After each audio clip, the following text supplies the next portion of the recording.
Hey everyone, first and foremost, we do want to say thank you to our incredible community, which is all of you, for going above and beyond to support the Los Angeles Food Bank during this ongoing crisis. According to some of the comments that I saw, it appeared as though we met the initial $5,000 goal within 2 hours or so, which is absolutely incredible. I mean, we quickly adjusted the goal, which is $15,000 as of when we filmed this, and wouldn't you know it, while I was writing the episode today, you guys collectively smashed that goal as well. Mr. President, they've smashed a second goal has been smashed. I'll adjust it again at some point, and let's put the goal at $25,000 so that we can continue to raise funds. But we just wanted to start the episode out thanking all of you for your generosity. We spent the weekend delivering donations, assisting in cleanup, and just this morning, a call went out for more water for volunteers, so Elliot and I loaded up the truck with 20 cases of water and ran them over to the drop site. It has been amazing seeing the community come together for one another, and equally amazing seeing all of you helping from across the country and the world. It really, really means a lot to everyone here. Now, having said all that, if you've been watching cable news or getting your information from random shitheads on X, the everything app, you might assume that our city is currently a lawless hellhole that has been wiped off the face of the earth, which is obviously absolutely not true. And it's been infuriating to see the baseless conspiracy theories running rampant online from all of the usual suspects. But it's also been especially aggravating watching press conferences that are just filled with 30 minutes of vital information from local leaders and fire department representatives. Great stuff. Only to then have the police take the mic for a few minutes to claim that there's widespread looting, which, no, it does not seem to actually be true. I'm sure that there are random...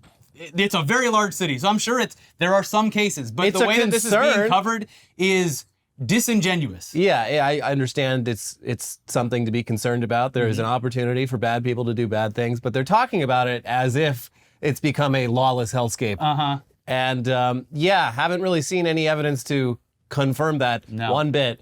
But yeah, talking about it like this, instilling fear in the public, it causes neighbors to then report people who are in the neighborhood for a legitimate good reason, which leads to a snowball effect of reports. Someone said there's looters because that person said that this person was a looter because looters they heard about it. And also arsonists. People are being reported as arsonists when no such thing is taking place. But that gets picked up on Nextdoor or whatever, and that gets picked up on the news. Oh, we have reports of looters or reports of arsonists. And so it causes media outlets to focus entirely on all of that, while the vast, vast majority of Angelenos are doing everything they can to actually help each other or stay the hell out of the way. But before we get into the internal MAGA civil war, which is the main topic, that civil war, it seems to be reaching its boiling point as we creep closer and closer to Inauguration Day. But we do want to take a moment to just go over some of the bullshit conspiracy theories that have sprung up amidst this horrific disaster. I mean, there are a ton out there and seemingly more every day.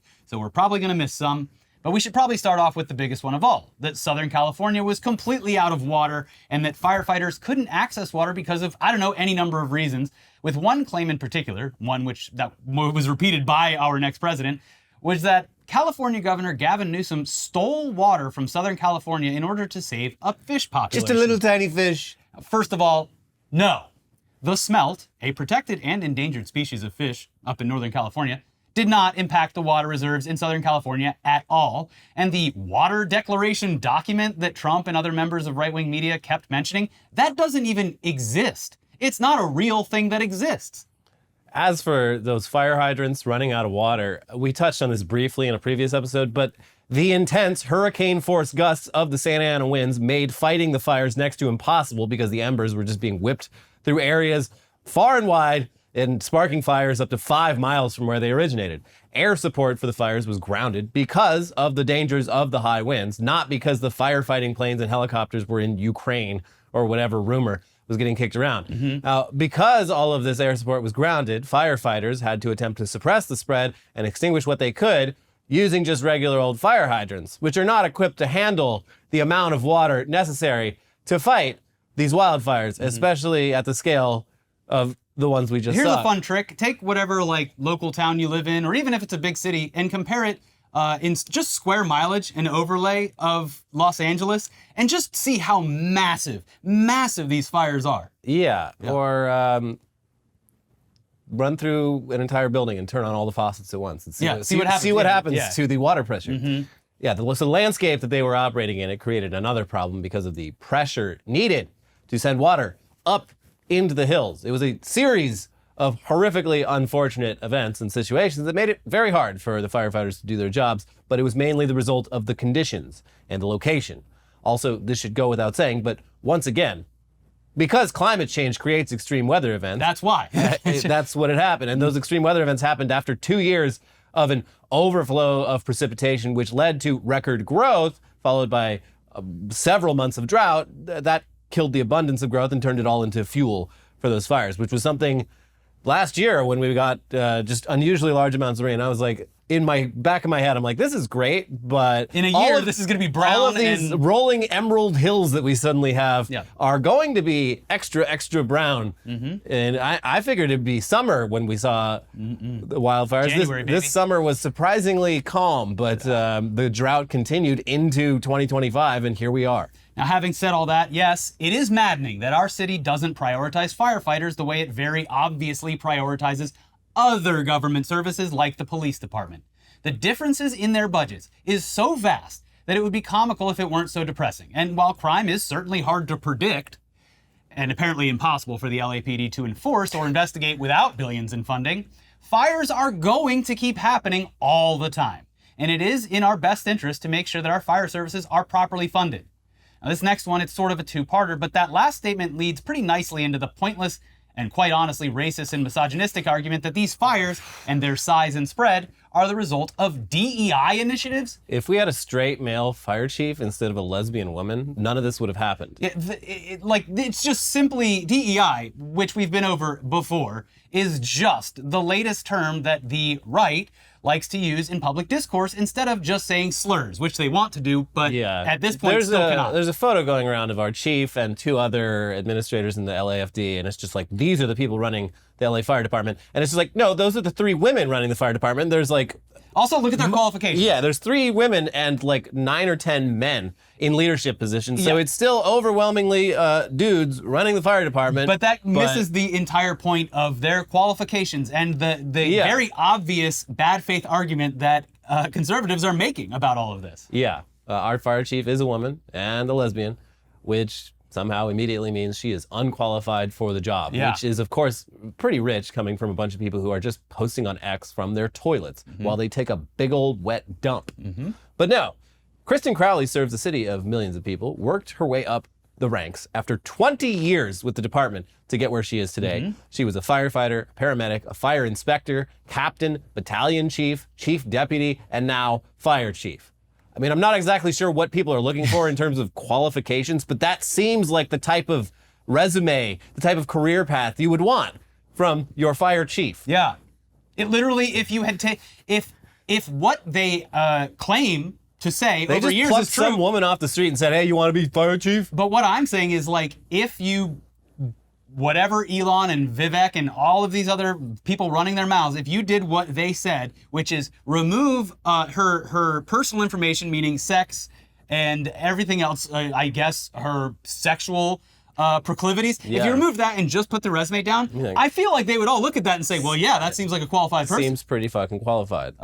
They only got mad when they saw the picture. Yeah, it's woke. The fires are woke. Also, that fire chief has been critical of our mayor for the admittedly very confusing budget discrepancies between the city and the fire department. There's been a lot of discourse regarding a couple $1 million, whether that was allocated during certain time frames or whether the budget overall was reduced or increased, depending on when you look at it. It's very confusing, and even local media has spent the last week trying to find a definitive answer on this. Yes. But really, none of that matters when you, once again, look at the budget allocations for our social services and have to scroll to an entire separate page to continue seeing the line for the LAPD's budget. $10 or $20 million, obviously, that's a lot of money. But when you're talking about budgets that are already in the billions, in some cases, it's clear where we should be focusing our funds. Yeah. And that was a huge error on the part of our mayor. So yeah, we're not letting her off scot-free. It's just, there are so many other stupid, baseless conspiracies out there. It would take way too long to go through all of them. But just please, don't take everything you see or hear at face value. especially when many of those rumors or conspiracies are coming from the usual suspects, like Elon Musk, who is a total piece of shit that history will look back on with utter disdain. And actually, he is starting to finally feel at least some backlash from people who were previously fans of him. Yeah. Or at least tolerated him. His core demographic. Yeah. He's just like me. But there's also the normal folks who are just trying to do their jobs and haven't been privy to his maniacal posts. And when they come face to face with the man himself, their natural reaction is just to inform him very politely that he is full of shit. This was so good. So please enjoy this clip where Elon was streaming himself with a fire command team, and then starts up with his missing or stolen water bullshit, and is very quickly told that, in the nicest possible way, that's not accurate by someone in the room, a firefighter, causing Elon to then end his live stream out of what we can only hope is actual embarrassment. Okay. Here you go. All right. What about water availability? Was water availability? I understand that was like not an issue in Malibu. Is that correct? Was it water? Yeah. So there was water. We have several reservoirs that encinos that we use a lot. Now, just an example, if we have one building burning, we could flow 1,000 gallons a minute on that one building with the hose legs that we put in to stop it. You can imagine 1,000 gallons per house we couldn't do, right? So the amount of water we're flowing, there really is no water system that's going to keep that pace. So we have to bring in water tenders. DWP did a great job. They brought in big water trucks for us, and we use them as basically mobile hydrants. All right. Right, and then we have our own agency as well that has water tenders. Okay. My understanding is that like along the correct me if I'm wrong. In Malibu along the coast, there was no shortage of water. In the Palisades, there was a shortage of water at a certain point. Or is that not accurate? Well, we were flowing just an amount of water that the system couldn't overbear. That we're just overbearing, just because of how much water these firefighters were utilizing. Okay. All right. Sounds good. All right. Thanks, guys. So you gotta love the correct me if I'm wrong to no, you are wrong. Here's the correct information pipeline we just saw. And how just defeated Musk sounds that he didn't get some kind of exploitable soundbite because the official just spoke about how great of a job everyone's doing while explaining in the simplest of terms the impossible odds that they were up against. Yeah. It is only a bonus that the re-upload is cropped in a way that makes Musk look like a chubby little bitch boy because that's what he is. Yeah, he is. But it's not normal people who are angry and frustrated with Elon Musk these last couple days. Yeah. No. The call is coming from inside the White House. Or at least Steve Bannon hopes that he's the one sitting in the White House and not Elon Musk. Yeah. Because Bannon has announced that one of his highest priorities for the new Trump administration is making sure that Elon is fucking gone. Gone. During an interview with an Italian newspaper, Mamma mia. Bannon laid out his honest thoughts regarding the first buddy, as well as his plans in the coming days and weeks. Here's Mediaite who broke down the interview. Steve Bannon unloaded on Elon Musk, calling him a truly evil guy who must be run out of the MAGA movement. I will have Elon Musk run out of here by Inauguration Day, Bannon, a former Trump White House advisor, told the Italian newspaper Corriere della Sera in an interview published on Wednesday. The article was flagged on Saturday by Bannon's former employer, Breitbart, which published excerpts in English. He is a truly evil guy, a very bad guy. I made it my personal thing to take this guy down, Bannon said. Before, because he put money in, I was prepared to tolerate it. I'm not prepared to tolerate it anymore. And this, like many of the other appearances of infighting within the Republican Party, seems to stem from the very recent, very public statements about the H-1B visas, which billionaires do love because it allows them to bring in cheap foreign labor who lack the ability to defend themselves because their immigration status is tied to their job. Kind of like how Americans over the past 60 years have had their insurance tied to their job, which makes it very hard for them to speak up. Bosses love it. So this is obviously a bit antithetical to the traditional Republican stance on immigration. Yeah, we should be hiring from within and paying very, very well. Keep them out. And it's something that they have campaigned against for as long as both of us can remember in our 4 decades. They don't like it. So here's the article continuing. In addition to Musk, Bannon blasted David Sachs and Peter Thiel, who also have roots in apartheid South Africa. Peter Thiel, David Sachs, Elon Musk are all white South Africans, Bannon said. He should go back to South Africa. Why do we have South Africans, the most racist people on earth, white South Africans, we have them making any comments at all on what goes on in the United States? I mean, he's got a very That's good the point. thing, when the but it's worst weird. person you know makes a great, like, a correct He's point. making a great point, but I don't understand how it's like applicable. I feel like it runs counter to his argument where he's saying they're not racist enough. So yes, finding like mental consistencies here is not the point.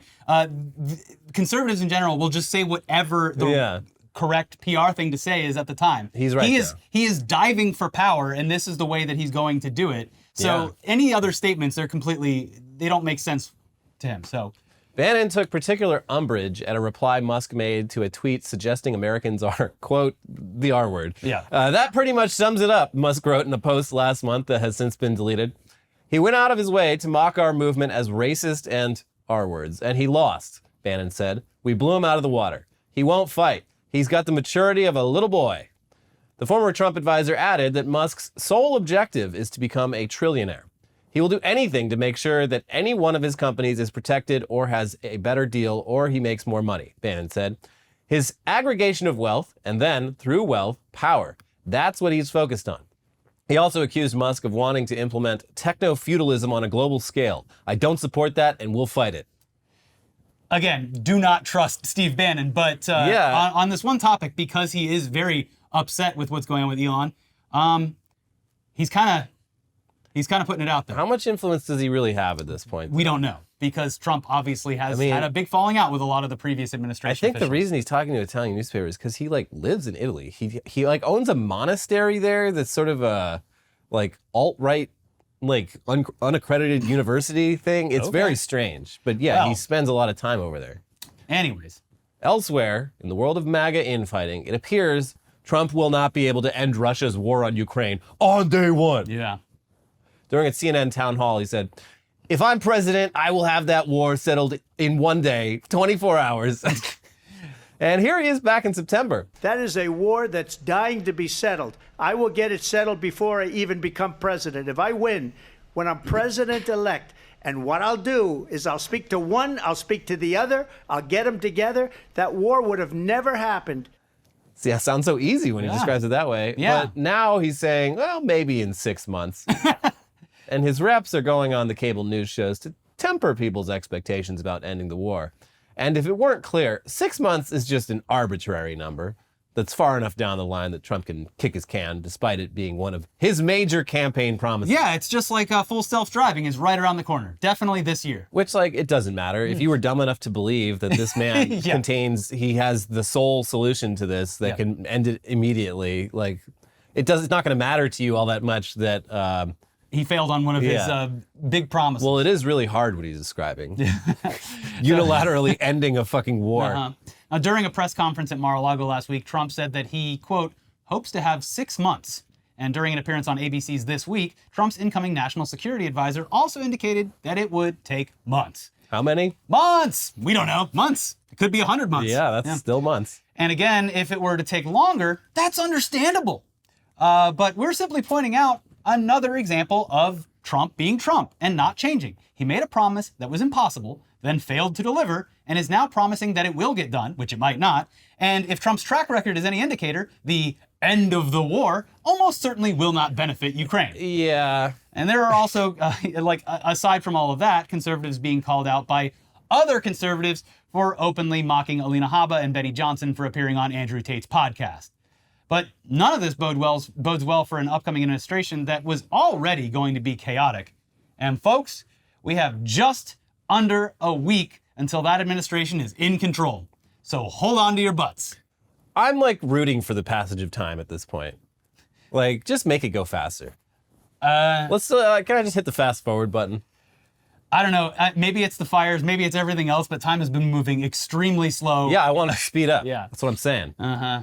So we'll get to some more embarrassing news for Elon Musk. Honestly, like after the Adrian Dittman thing, which seems to have been pretty thoroughly debunked, I know a lot of people are disappointed about that because they're like, it would have been the ultimate checkmate on this man is a weird little freak. Mm-hmm. But folks, don't worry. It took less than a week for real, undeniable evidence of Elon Musk being a weird little freak. Yeah, pathetic. To come to the surface. News that surpasses really any of the weird, freakish little things he's done before. Yeah. And we will get to that and also few more little news tidbits and updates in just a second. But first, it's time to thank today's sponsor for supporting our show. And what's that? Sounds like the careful footsteps of an enemy. And we only know that familiar sound because we've been ears deep in the newest gaming headset from today's sponsor, Turtle Beach. For a marathon winter gaming session, you're going to want the world's most comfortable headset with superhuman hearing technology. Turtle Beach's new Gen 3 Stealth 700 headset picks up so much crystal clear sound, it's basically cheating. Even if the snowblower is going off outside, you'll hear every footstep, every reload, every enemy sneaking up on you like they're stomping through your living room in tap dancing shoes. And Turtle Beach headsets are so freaking comfortable, you'll feel like you're wearing a marshmallow cloud pillow on your head. Best of all, the Stealth 700 has the industry's first ever cross-play dual wireless transmitter system, and that means you can seamlessly switch between your consoles and PC with just the click of a button.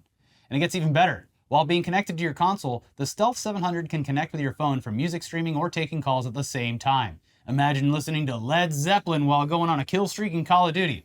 For a limited time, you can get 10% off your entire order with code TODAYDAILY, all one word, at turtlebeach.com.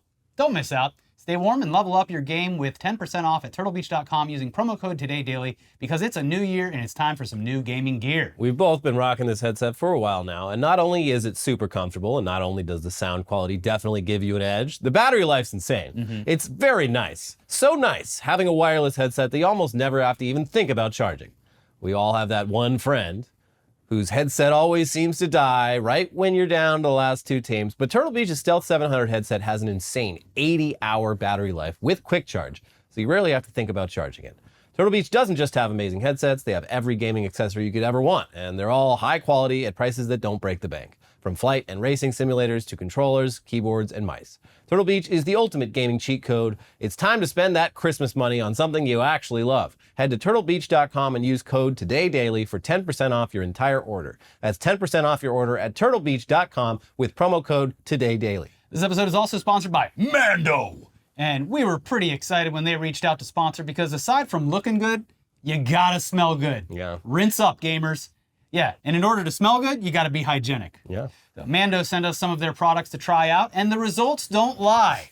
Come on, get a good sniff. Yeah. Nothing. Okay, well, you can't smell us through your phone or TV or whatever, but we assure you that we smell very nice. Yeah, it's too bad you can't smell us. And that's because we are covered head to toe with Mando. Mando! I'm more Mando than man at this point. That's right. We've all got high hopes for the new year, or at least we did. But a lot of those plans involve working up a sweat, and you're gonna need some stink protection when you're trying to achieve those sweet, sweet gains. So it's time to try for yourself and get smelling right with Mando. Mando is a whole body deodorant created by a doctor that is safe to use everywhere. Pits, balls, thighs, belly buttons, butt cracks, feet, wherever. And it's clinically proven to block or control odor for up to 72 hours. Their deodorant comes in stick and spray form, and you can choose from a variety of fresh scents like bourbon leather, clover woods, Mount Fuji, or Pro Sport. And all of their products are baking soda and paraben free.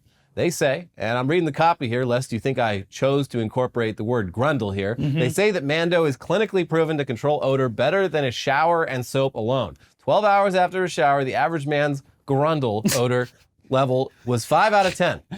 With Mando, the average grundle odor level is a 0 out of 10. Here, I'll bend over and show you. No grundle odor. Yep. Yeah. Yep. I would, in my head though, I imagine the scientists down at Mando holding up Olympic cards, getting a good whiff, and then holding up what I think it's a 0 out of 10. Yeah. Want to try America's #1 whole body deodorant formula right now? Well, you can find them in Walmart, Target, and other retailers across the country. Now, for the best deals though, you're going to want to go to shopmando.com because that lets them know that we sent you. Mando's starter pack is perfect for those new customers. It comes with a solid stick deodorant, cream tube deodorant, 2 free products of your choice like mini body wash and deodorant wipes, and also free shipping. As a special offer for our viewers, new customers are going to get $5 off that starter pack with our exclusive code. That equates to over 40% off your starter pack. Use code ITDaily at shopmando.com, SHOPMANDO.com. Please support our show and tell them that we sent you. Smell fresher, stay drier, and boost your confidence from head to toe with Mando. Gamers, rinse up. That's right. And back into the news now. And honestly, we have been so consumed with everything going on here that it has been hard to follow the very funny, very revealing saga of Elon Musk and the action RPG title Path of Exile 2. A game that, like, I look at that and I'm just like, no, I will never play that. It's, Yeah, if it's you one play- of those games where even just eyeballing it, I'm like, nope, not interested. It is, it's just a, It's isometric. Diablo, Yeah. but like even more fucking like detailed. The meme that always goes around is, of course, when you play the game for the first time and you look at the skill tree and you zoom out and it just keeps going. Yeah.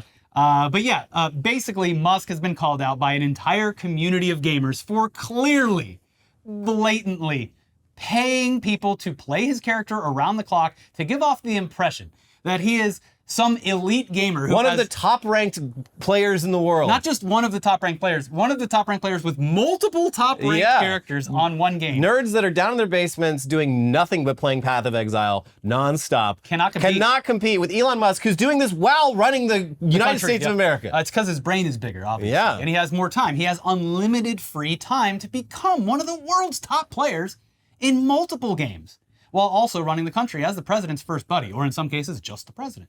And also flying around to try and trick firefighters into saying that Gavin Newsom personally stole water from their hoses. Now, this was already obvious with his rapid ascension in rank in Diablo.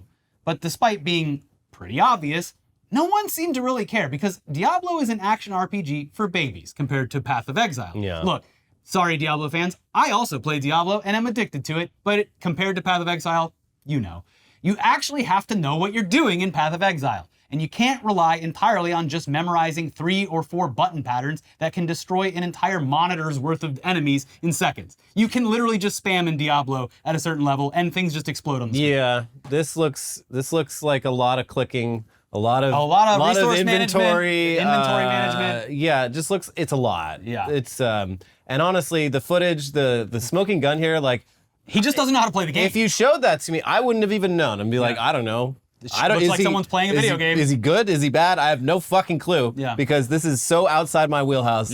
I know nothing, less than nothing. So yeah, it was of course pretty fucking obvious that Elon had been paying people to level his character and find him the best loot. and build him the best skill tree. There's a whole separate point to make here about Elon once again using cheap foreign labor to make himself look good. And also, you can extrapolate from this when people talk about Tesla and SpaceX as if it's Yeah. Elon Musk's single-handed invention and contribution It's to whatnot. fun when people in different areas of expertise discover this. Yeah. But let's just get to the fucking point already. He didn't build or level this character. He paid someone else to do it. Oh, sorry, multiple characters. Multiple characters. And then he live streamed himself playing the game very poorly while acting as if he had done all of the work himself, which is, in all honesty, Like we said. it's kind of his MO across all of his businesses. Someone else does the work. He takes the credit. He's like a real life Tony Stark. How did he do it? People with knowledge and experience know that he's bullshitting, but the general public just sees him as this genius and they buy into the other bullshit he spews. And I guess he's had so many W's lately that he really thought this would go any other way than the way that it went. That's going what's- to ultimately that's be what's crazy for me. That will ultimately be his downfall. Is the fact that he does feel invincible. He currently. really thought, after telling everyone on Earth that he's the best Path of Exile player Because he believes in the it. world, he could go on and actually play Path of Exile Yeah. himself, do a terrible job at it, and people would, I don't know. Yeah. Well, he has a high rank and a high level, so I mean, You know, he's got a lot going on. Must have been a busy night. yeah. So the Path of Exile scandal, it actually seemed to serve as an awakening to a group of people that otherwise worshipped him. Gamers and dorks. Yeah. and Not nerds. you gamers, but, gamers. Gamers. Yeah. Because, yeah, they weren't too happy about him faking his way to the highest levels of this game in particular. Yeah. Now, this has been covered by various outlets over the past few days, but the majority of the reporting stems directly from the game's subreddit, where people have been gathering evidence, claims, and reactions to all of this since Musk live streamed himself attempting to play a game he was pretending that he had already mastered. So here's some of the evidence and analysis that was compiled. We will, of course, leave a link down in the description to the post, as always. There's a really good video by some guy from New Zealand who's like a big Path of Exile YouTuber Yes. that like really, I was able to gain an understanding of what the hell I just saw. Yes, it should go without saying, neither of us are Path of Exile. I played the first one, but I did in no way got the hours needed to be an expert in it. There are a couple bullet points on the evidence list where like you're like, oh, holy fucking shit. You see the bullet point and then you watch the video and you're like, oh yeah. The one about like putting filters on inventory collection. Yeah, he's picking up useless items at a level that is so irresponsible to do that at. Yeah, because like basically like he's also clicking things in a way that you wouldn't click if you had been playing he's like the game manually for dragging any stuff. amount of time. But yeah, they make it so like if you're level 50 and you don't want to even Trash. see, If you don't want to even see stuff that's like below level 30, it won't show up for you. But he's just got like a million items around. Yeah. Anyway. So first off, his character. It farmed 9 citadels within the first 11 days of launch, and this was while Musk was apparently inseparable from Trump at Mar-a-Lago. Is that a lot of citadels? And in addition to that character, he also has multiple other characters, 2 of which reached very high ranks on the world rank chart. So the document does continue. If true, one would expect a decent baseline understanding of how the game works, picking up items, entering maps, etc. He does not seem to know how to use a mana flask when out of mana. He does not seem to understand that you can only run connected Atlas nodes despite the account having characters at levels which would imply he has run hundreds to thousands of maps. He picks up items by dragging them into his inventory manually. He seemingly struggles to understand why he cannot pick up an item when his inventory is full. The 4 things comment possibly indicating he does not know what the map things are. He believes his gear is lacking due to it being low level. He is unsatisfied that his gear is level 65, appearing to not understand the difference between item level and required level. Implies the Hand of Wisdom and Action Unique could be a higher level than 52. The account he is on puts their maps in a tab called Elon's Map. If it was a one-player only account, wouldn't it just be maps? So in addition to that, members of the subreddit claim that when messaging one of the purported Elon Musk accounts to buy items from them, the message defaulted to Chinese, quote, indicating the account plays on a server that speaks primarily Chinese. And there were other indicators that whoever is playing his account, or maybe the almost certainly multiple people that are playing his account, are based in China. Now he does speak Chinese. I've seen him on TikTok. Yilong Ma. Elon Ma. That's him. Yeah. What can't he do? Yeah. Also, that guy Tony that sells light up signs. Yeah. Hey, homie, it's Tony. Here's my Donald Trump impersonation. So yeah, the responses to all of this have, of course, been telling in their own right. With many people, finally, this is what it took. Path of Exile. After everything, like, wait a second, is this guy full of shit? Yeah. It finally came for something I actually care about and have knowledge about. Yes, and look, people, you love to see it. Coming to the realization that, wait, if he's lying about this, what else has he been lying about? It's similar to when he took over Twitter and he started talking constantly about like coding and web development. And there were people who were just like, listen, when he was talking about cars, when he was talking about rockets, sure, sounded like, right. I don't know anything about that, so sure. But I know a fuckload about like running a website and coding, and everything he's saying is absolute nonsense. Yeah. Meaningless. It's actually kind of good that he keeps running his mouth because he'll constantly have to put his foot in it. Yeah. Anyways, others simply stated that it would have been totally fine if he just streamed himself learning how to play the game, in all honesty. People would have loved that. Yeah, instead, you know what? Path of Exile fans would have loved it because he'd have been promoting the game and doing it in a way that shows that it's accessible to even the biggest dumbasses. Yeah. Sorry, that was a joke amidst all the other accusations. But instead, he chose to blatantly lie and pretend that he's a genius with unlimited time to game. And it was very obvious to anyone who knows what they're doing that Elon is full of shit. Now, okay, take a pause. Take everything that you just heard and spread it across everything that he's ever stuck his nose in, and how the response from people who are actually doing the work is always, this guy has no fucking clue what he's talking about. Remember the submarine? Yeah. The moment that for a lot of us was like, oh, this guy actually sucks. Because he invented a new submarine from scratch that anyone who knows about these kinds of rescues was like, well, that's just not going to work. Yeah. Boom. Did a light go on? Great. Welcome back to reality, gamers. We certainly missed you. Yeah. I'm sorry it took this long, but it's glad to have you here. Yeah. It turns out people are finally, hopefully, waking up to the fact that this guy just puts his fucking nose in everything. Yeah. He's a big old liar. All right, well, we're going to cut it here and save some time, save some stories for the rest of our videos this week. But before we go, I know that it has been a couple of episodes now, but we've been dealing with the fires and my head hasn't really been screwed on straight. So Elliot has been writing and I've been editing. which I obviously really appreciate, and I can't thank you enough for helping in that Now way. my brain doesn't work. Yeah, but since I got to write today and haven't had a chance to properly thank my mom for everything, I did want to take a moment and just say how much I will miss her and how much of an impact that she had on my life, my sense of humor, my general sense of wonder for the world. She was the one that was responsible for that. She was such a great person. And although, yeah, she's gone now, I will always have my memories of her. And I'm very, very lucky that, for the past 5 or 6 years, we've spoken every single morning. And I was blessed enough to have the chance to literally say goodbye before she passed. I know in a lot of people's lives, people can pass very suddenly. I feel very lucky that I was able to spend time with her before she went. And aside from all of that, I wanted to thank all of you personally for the support and the kind words over the past couple of weeks. I mean, it's impossible to respond to everyone, but I read or tried to read every message that I could on Instagram, Blue Sky, and of course the comments here on YouTube. It was very heartwarming to see all of your support and well wishes. It makes the healing process that much easier. And having said that, going forward, I know there were some days we missed last year. We don't always want to explain ourselves every time. We typically do, for future reference, 4 episodes a week. For some reason, we miss an episode in the coming weeks or months. It's just because we have something important going on. It's really no other reason. We will be here otherwise because you were all there for me. So paying it back. Thank you again. And now, enough of my shit. Please, if you're able, donate to the LA Food Bank using the button below. So many of you have, but if you haven't, join the party. The water's warm. Yeah, it's fun.